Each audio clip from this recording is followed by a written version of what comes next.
한국 의료진들의 뛰어난 기술이 화제가 되고 있습니다. 백신 한 병으로 10명을 접종하고도 남는 놀라운 일이 한국에서는 가능하기 때문입니다. 얼마 전 한국은 체계적인 준비 끝에 계획대로 백신 접종을 시작했고 접종의 속도를 내고 있습니다. 전국 곳곳에 위치한 접종 현장 상황이 언론을 통해 보도되고 있는데요. 접종 현장에서는 10명분의 주사액을 추출한 뒤에도 주사액이 남아있는 백신 유리병을 확인할 수 있었습니다. 즉 한 병으로 10명을 접종하고도 백신을 남길 수 있는 기술을 활용하고 있는 것입니다. 일반적인 독감 주사의 경우 주사기 안에 주사액이 들어있는 상태로 제조가 되어 보급이 되지만 코로나 백신의 경우 병으로 보급되고 있습니다. 신속하게 제조하고 공급하기 위해 다인용으로 만들어진 것입니다. 때문에 코로나 백신은 접종 현장에서 주사기로 소분해서 사용해야 합니다. 이처럼 주사기로 추출하는 과정에서 일부 손실이 발생할 수 있기 때문에 백신 제조사에서는 유리병 기준보다 더 많은 양을 넣는데요.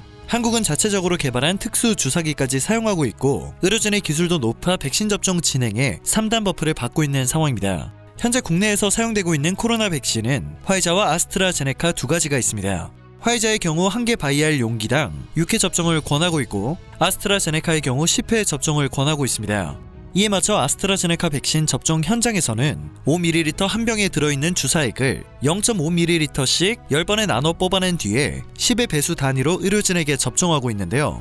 백신 잔량을 최소화할 수 있는 특수 주사기를 사용하고 있다 보니 접종 권고 횟수만큼 주사액을 뽑아내도 한두 명은 더 맞을 수 있는 만큼의 분량이 유리병에 남고 있습니다. 한 언론사의 취재진이 접종 현장을 취재한 결과 아스트라제네카 한 병의 경우 10명 분량의 주사액을 추출하고도 유리병 하단에 찰랑거리는 주사액을 육안으로 관찰할 수 있었다고 합니다. 의료진에 따르면 약 1.4에서 1.5cc 정도의 양이 남아있다고 하는데요. 해당 양은 이론적으로 최소 2명 정도는 더 맞을 수 있는 분량입니다. 10명을 접종할 때마다 2명의 분량이 남아 돌고 있는 것입니다. 백신 물량 공급이 제대로 되지 않아 접종에 차질이 생기고 있는 일부 국가들과는 정반대의 상황입니다. 오히려 남는 백신을 어떻게 처리할 것인지 고민을 하는 한국입니다. 그런데 일각에서는 10명을 접종할 때마다 2명 분량이 남고 있으니 남는 백신이 아깝다는 의견과 잔여량을 내가 왜 맞아야 하냐는 의견이 갈리기 시작했는데요. 쉽게 말해서 한국 의료진의 기술력과 주사기 성능이 좋아서 남은 백신을 가지고 논쟁이 벌어진 것입니다. 한국은 의료계의 우려에 따라 접종 권고량을 변경하지 않는다는 입장을 내놓은 뒤 원칙대로 접종하겠다는 입장을 고수하고 있습니다.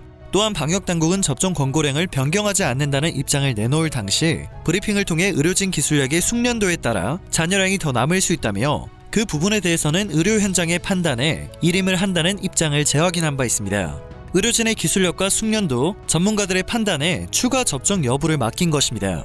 병원 관계자는 주사액 추출 과정에서 일부 손실이 생길 수 있기 때문에 여유분이 있는 것으로 알고 있다면서 코로나 백신뿐만 아니라 항생제 등 다른 약도 마찬가지며 적정 분량을 쓰고 난 뒤에 폐기를 하고 있다고 말했습니다. 특수 주사기가 화제가 되었을 당시 일본에서는 한국이 찌꺼기를 긁어모아 접종을 한다는 식의 반응이 나왔었는데요. 한 병에서 최대 12명 분량의 백신을 추출할 수 있을 때 두 번째 추출된 백신과 11번째 추출된 백신은 다를 것이 전혀 없는 게 팩트입니다. 배가 아파서 나왔던 반응이 아닐까 싶은데요. 일본은 특수 주사기를 충분히 확보하지 못해 현재 화이자 백신 한 병당 6차례가 아닌 5차례 접종을 권고하고 있습니다. 백신 물량이 제대로 공급되지 않고 있는 상황에서 엄청난 손해를 보고 있는 것이죠. 지푸라기라도 잡는 심정인지 일본에서는 백신 접종을 늘리기 위해 인슐린용 주사기를 사용하겠다는 방법이 제시되었습니다. 일본에선 현재 인슐린용 주사기를 사용하면 백신 한 병당 접종 횟수를 7회로 늘릴 수 있다고 밝혔습니다. 일본 언론은 이를 굉장히 획기적인 아이디어라고 보도하고 있는데요.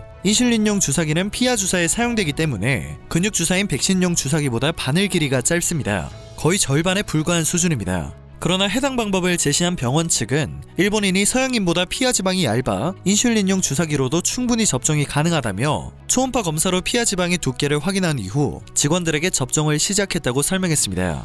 후생 노동성 관계자는 해당 방법에 대해 조사 중에 있음을 밝혔는데요. 백신 접종 전에 초음파 검사라니 배가 점점 산으로 가는 듯합니다. 특수 주사기와 높은 기술력으로 남는 백신이 논란이 되고 있는 한국의 상황이 더욱 아이러니하게 느껴지는 이유입니다. 오늘 전해드릴 소식은 여기까지입니다. 영상이 정보가 되셨다면 그것만으로도 감사드립니다. 늘 새롭고 유익한 뉴스를 전하는 로바어튜브 되겠습니다.